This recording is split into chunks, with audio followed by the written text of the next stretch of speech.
It is fun to crack open the throttle and just go nuts, right? But what about stopping the motorcycle? It can be often nerve-wracking. So if you lack the skills to stop a fast-moving motorcycle, you are in trouble. Let's talk about braking.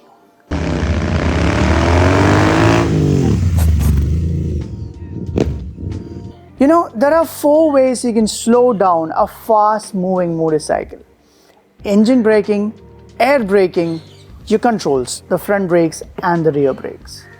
The engine braking happens as soon as you roll off the throttle without pulling in the clutch. When you close the throttle, the air intake valve closes, thereby a vacuum is created. That vacuum puts a drag on the pistons, and that's how the motorcycle is being slowed down. That's why some of us are using this technique called rev matching. They're matching the revs in order to create more resistance, thereby slowing down the motorcycle. Slowing the motorcycle by air drag is not really effective on the streets. It is for the MotoGP riders or the racers out there, right? You must have seen the MotoGP riders just before entering a turn, they will, from a tucked in position, they'll just sit upright all of a sudden before the corner entry. So that creates an air drag, thereby they slow down the motorcycle that way also. Now let's come to the controls. Every time I go out to ride around the streets on the motorcycle, I see what other people are doing. I observe a lot of other people, other motorcyclists, what they are doing and all of that. Every single one of them uses their rear brake to stop the motorcycle, which is wrong. I'm not asking you not to use the rear brakes at all, but just don't use it. It can be helpful in certain situations, but not always. Just avoid using it. I know where you're coming from, that there is a notion that if I use the front brakes, the front wheel, what if the front wheel just locks up, right? Or what if it just throws you off the bike, right? It can just pop a stoppie or something like that, and it can even throw you off the bike. It can happen, right?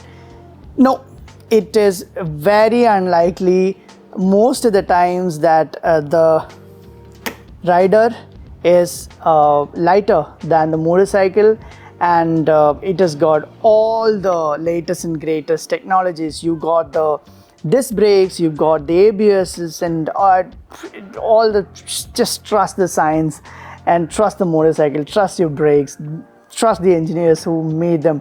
Like, it is reliable. You'll be safe provided if you're using it properly, right? I don't know how far I was managed to convince you to start using the front brakes, but here is why you should do it, right? And how it works. See, as soon as you roll off the throttle to decelerate, the weight of the motorcycle will go to the front, and the suspension compresses and all of the load will come to the front. So as soon as it does that, there is no more traction on the rear of the motorcycle.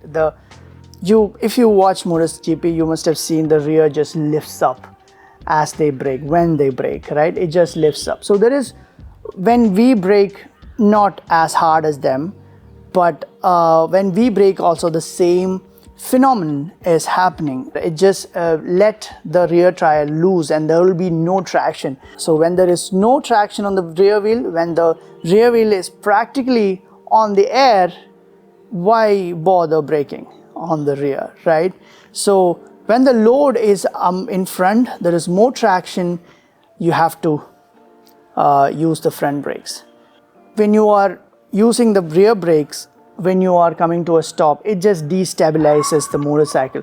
You are coming, and instead of going front and stopping, if you are using the rear wheel, it just goes up. It just suddenly decompresses, or the rebound takes the motorcycle, makes the motorcycle destabilize. So that might cause a crash, and you have to make the motorcycle as stable as possible. That's the whole idea. So this is why you should brake from the front. And if you look at for all of these reasons, if you look at all of the motorcycles, you can see that there is a bigger rotor on the front wheel. They'll put more powerful brake pads, and there is more powerful piston, everything on the front and nothing on the rear, right? So you start using the front brake, it's more powerful.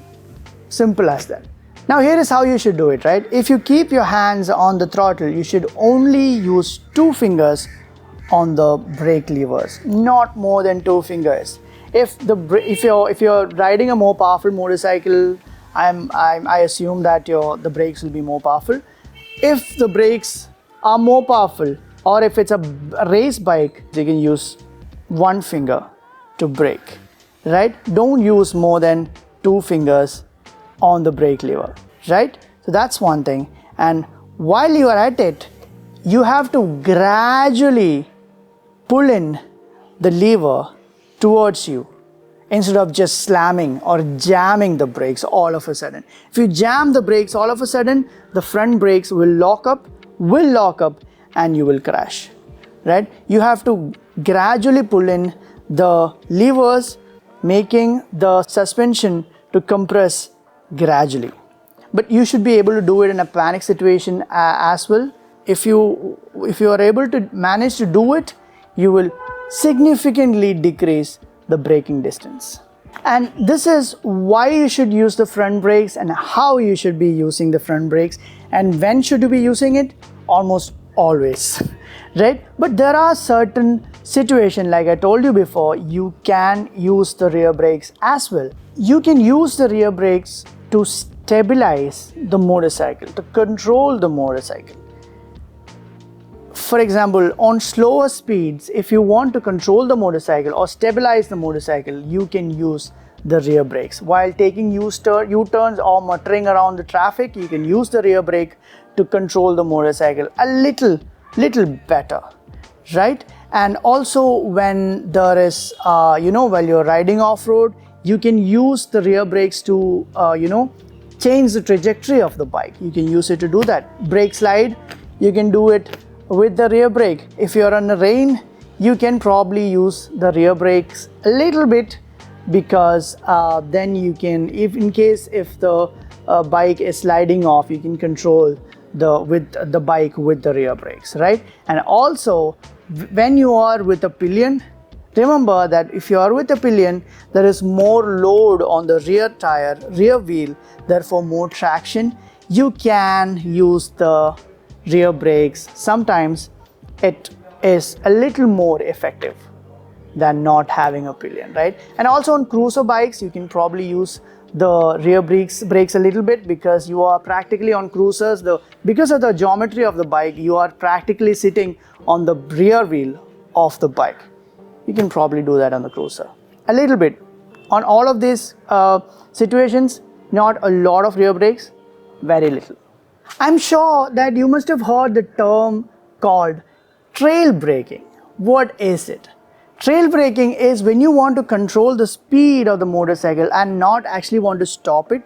You are trying to control the speed of the motorcycle before the corner or while doing a corner. If you brake, the suspension compresses, and if you are letting go of the brake, the suspension just decompresses violently, right? You don't want to do that in the middle of a corner. So what you do is that you let go of the brakes gradually, or sometimes won't even let go of the brakes. You hold on to the brakes very lightly and you complete the corner, right? What happens is that the suspension compresses. As the suspension is in a compressed state, it helps you to do 2 things. One thing is that it makes the motorcycle more stable. If the suspension is in its compressed state, the trail and the rake angle will be low, right? The suspension is basically shorter than before. That means that you can turn the motorcycle a little more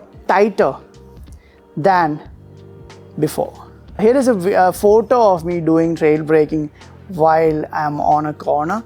Just don't try to do trail breaking and all of that on the street if it's not absolutely necessary. With this, I guess also the Essential Motorcycle Skills series is also over. I just wanted to share with you with all of these knowledge I've gathered throughout the years. I just wanted to share with at least one or two people out there, so I decided to make a video like this, and I hope that it was helpful to some of you. I've seen some of your comments that it being so. Yeah, with this series is, I guess, over. I know that this is not everything. I know that there is so much more skills and techniques and everything to motorcycle than these just 4 or 5 skills that I've just mentioned. But I really urge you to go ahead and attend a riding school so that you can really practice and experience all of these things, all of these techniques and much more, and be a better rider. Be safe out there. Bye.